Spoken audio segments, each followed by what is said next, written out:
SSC జీడీలో భాగంగా age limit తీసుకుంటే 18 నుంచి 23 ఇయర్స్ ఉంటుంది. ఇప్పుడు ఏజ్ రిలాక్సేషన్ అంటే మనకి ఏజ్ 23 అయిపోయిన ఏజ్ రిలాక్సేషన్ అంటే మనకు 25 వచ్చి మన ఓబీసీ చెంది ఉంటే ఓబీసీ వాళ్ళకి 3 ఇయర్స్ ఉంటుంది కాబట్టి వాడు 26 వరకు అప్లై చేసుకోవచ్చు. ఎస్సీ ఎస్టీ తీసుకున్నట్లయితే వాళ్ళకి 5 ఇయర్స్ ఉంటుంది కాబట్టి 23 + 5 28 5 ఇయర్స్ వరకు అప్లై చేసుకోవచ్చు. అంటే 28 ఇయర్స్ వచ్చే వరకు ఎస్సీ ఎస్టీ క్యాండిడేట్స్ అనేది అప్లై చేసుకోవచ్చు. ఓబీసీ వాళ్ళు 26 ఇయర్స్ వచ్చే వరకు కూడా అప్లై చేసుకోవచ్చు. నెక్స్ట్ ఎక్స్ సర్వీస్ మ్యాన్కి వాళ్ళకు కూడా సపరేట్గా ఉంటుంది. నెక్స్ట్ ఇక్కడ తీసుకుంటే ఓసీ కానీ ఈడబ్ల్యూఎస్ కేటగిరీలకి అనేది ఏజ్ రిలాక్సేషన్ అనేది ఉండదు. ఎందుకంటే వాళ్ళకి 18 to 23 ఆ 5 ఇయర్స్లోనే కొట్టుకోవాలి. ఈడబ్ల్యూఎస్ క్యాండిడేట్స్ చాలామంది ఏం చేస్తున్నారంటే ఎగ్జామ్ రాసేస్తున్నారు, ఈవెంట్ వేసేస్తున్నారు. మెడికల్లోకి వెళ్తేప్పటికి మెడికల్లో ఏం చేస్తున్నాడంటే ఈడబ్ల్యూఎస్ క్యాండిడేట్స్కి ఆటోమేటిక్గా ఏజ్ రిలాక్సేషన్ ఉండదు. వీళ్ళ ఏజ్ ఎక్కడ కూడా వాళ్ళు అంతలాగా అప్లికేషన్లు అంతలా చూడరు, ఓన్లీ డాక్యుమెంట్ వెరిఫికేషన్లో చూస్తారనమాట. చాలామంది ఈడబ్ల్యూఎస్ క్యాండిడేట్స్ 24, 25 వచ్చినా సరే అన్ని ఈవెంట్స్ వేసి ఎగ్జామ్ రాసి హోప్ పెట్టుకొని వెళ్ళి డాక్యుమెంట్ వెరిఫికేషన్లో ఫెయిల్ అవుతున్నారు. రీసెంట్లీగా 2 అమ్మాయిలు కూడా ఈడబ్ల్యూఎస్ కేటగిరీ నుంచి వాళ్ళిద్దరిని ఏజ్ ఎక్కువైపోయిందని తొలగిస్తారు, డైరెక్ట్గా రిజెక్ట్ చేశారు. వాళ్ళని ఏజ్ ఎక్కువైపోయిందని డాక్యుమెంట్ వెరిఫికేషన్లో, అది గుర్తుపెట్టుకోవాలి. నెక్స్ట్ తీసుకున్నట్లయితే ఎన్సీసీ సర్టిఫికేట్స్ ఉంటాయి కదా.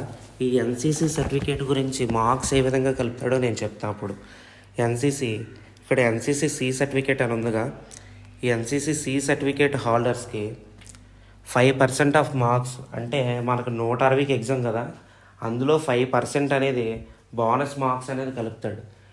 అంటే 160లో బోనస్ మార్క్స్ ఎన్ని వస్తాయంటే 8 మార్కులు అనేది వాళ్ళకి అదనంగా యాడ్ అవుతాయి అన్నమాట, ఎన్సీసీ చేసినందుకు, ఆ సర్టిఫికేట్ ఉన్నందుకు.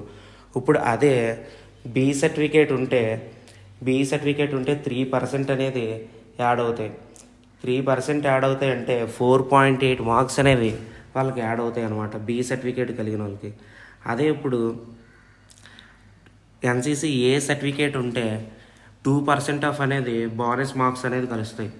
అప్పుడు దానికి 2% అంటే 3.2 మార్క్స్ అనేది వాళ్ళకి బోనస్ మార్క్స్ అనేది కలుపుతాడనమాట. వచ్చిన స్కోర్కి బోనస్ మార్క్స్ కలిపి నార్మలైజ్ చేసి ఫైనల్ స్కోర్ మీకు ఇస్తారు ఇచ్చిన స్కోర్ కార్డులో. తర్వాత నెక్స్ట్ తీసుకున్నట్లయితే ఇక్కడ దిస్ బెనిఫిట్స్ అంటే ఎన్సీసీ బెనిఫిట్స్ అనేవి ఎక్స్ సర్వీస్ మ్యాన్కి ఉండవని చెప్పాడు. నెక్స్ట్ ఇంకా ఇంపార్టెంట్ అప్లికేషన్ ఫీ తీసుకున్నట్లయితే బాయ్స్కి 100 రూపీస్ ఉంటుంది, ఉమెన్స్కి, ఎస్సీ ఎస్టీ వాళ్ళకి, అదేవిధంగా ఎక్స్ సర్వీస్ మ్యాన్లకి అనేది పేమెంట్ అనేది ఏమీ ఉండదు. నెక్స్ట్ అప్లికేషన్ కరెక్షన్ డేట్ ఇచ్చాడు, అప్పట్లో కరెక్షన్ చేసుకోవాలన్నమాట, ఏమైనా రాంగ్స్ ఉన్నా ఏమున్నా. Next centre of examination main important. ఇవి కూడా మీకు తెలుసు, అంతగా ఎక్స్ప్లెయిన్ చేయవలసిన వద్దు. ఇందులో సెంటర్ ఆఫ్ ఎగ్జామినేషన్ తీసుకున్నట్లయితే మన సదరన్ రీజియన్లో తీసుకున్నట్లయితే ఆంధ్రప్రదేశ్లో ఏమేమి ఉన్నాయంటే చీరాల, గుంటూరు, కాకినాడ, కర్నూలు, అదేవిధంగా తిరుపతి, విజయవాడ, విజయనగరం, విశాఖపట్నం ఉన్నాయి. అదేవిధంగా తెలంగాణ సంబంధించి చూసుకున్నట్లయితే కరీంనగర్ ఉంది, హైదరాబాద్ ఉంది, అండ్ వరంగల్ 3 సెంటర్లు అనేవి ఇక్కడ ఇచ్చాడనమాట. ఏపీలో ఎక్కువ సెంటర్లు ఉన్నాయి. అదేవిధంగా నెక్స్ట్ మనం చూసుకున్నట్లయితే ఇంపార్టెంట్ పాయింట్, వాడు సెంటర్ అనేది నార్మల్గా ఒకసారి అప్లై చేసిన తర్వాత ఎటువంటి పరిస్థితుల్లో మార్చడానికి అవ్వదు, వాడు ఇచ్చిన దానికి ఖచ్చితంగా వెళ్ళాలని వాడు డైరెక్ట్గా చెప్తున్నాడు ఈ పాయింట్లో. Next scheme of examination already మీకు తెలిసే ఉంటుంది. ఎగ్జామినేషన్లో part A, part B, part C, part D ఉంటుంది. ఇందులో పార్ట్ ఏలో జనరల్ ఇంటెలిజెన్స్ రీజనింగ్ సంబంధించి 20 క్వశ్చన్స్ ఇస్తాడు, 40 మార్క్స్.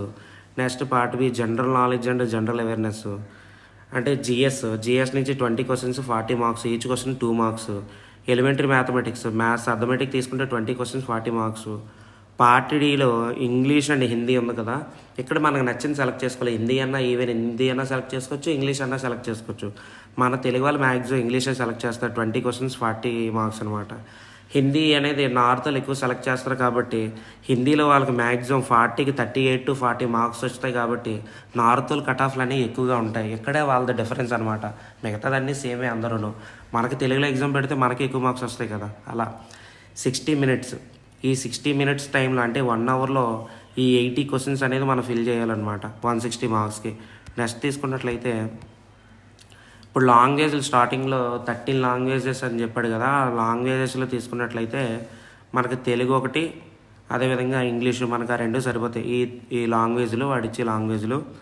తర్వాత నెగిటివ్ మార్కింగ్ మాట్లాడితే మనకి 0.25 నెగిటివ్ మార్కింగ్ అనేది ఉందన్నమాట. అంటే 1 మార్క్ క్వశ్చన్కి 1/4 అంటే 0.25 మార్క్స్ కట్ చేస్తాడు నెగిటివ్. అంటే ఇప్పుడు ఒక్కొక్క క్వశ్చన్ మనకు 2 మార్కులు కాబట్టి 0.5 హాఫ్ మార్క్ అని ఎగిరిపోద్ది. అంటే క్వశ్చన్ కరెక్ట్ అయితే 2 మార్కులు వస్తుంది, క్వశ్చన్ కరెక్ట్ అయితే 2 మార్కులు వస్తుంది, పోతే ఎంత పోతుంది అంటే 0.5 మార్క్స్ అనేవి మనకు పోతాయి అన్నమాట. వస్తే 2 మార్కులు వస్తాయి. నెక్స్ట్ తర్వాత ఆన్సర్కి ఇస్తాడు. తర్వాత ఆడేం చెప్తున్నాడు అంటే కంప్యూటర్ బేస్డ్ ఎగ్జామినేషను మెట్రికులేషన్ లెవెల్లో ఉంటుందని చెప్తున్నాడు. తర్వాత మార్క్ టెస్ట్ కూడా ఆడ ఎగ్జామ్ రాసే ముందు మార్క్ టెస్ట్ అనేది ఇస్తానని చెప్తున్నాడు. నెక్స్ట్ సిలబస్ తీసుకున్నట్లయితే స్క్రీన్ షాట్ తీసుకోండి, ఉపయోగపడతాయి.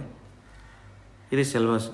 నెక్స్ట్ పీఈటీ పిఎస్టీ అంటే పీఈటీకి ఏ విధంగా సెలెక్ట్ అవ్వాలి, అంటే ఎగ్జామ్ అయిపోయిన తర్వాత వాడు సర్టెన్ కట్ ఆఫ్ తీస్తాడు అనమాట. సర్టెన్ కట్ ఆఫ్ తీస్తాడు, దానికి సంబంధించిన కట్ ఆఫ్ నేను చూపిస్తాను. ఇప్పుడు మన 24లో కట్ ఆఫ్ ఏ విధంగా తీసాడో చూపిస్తాను.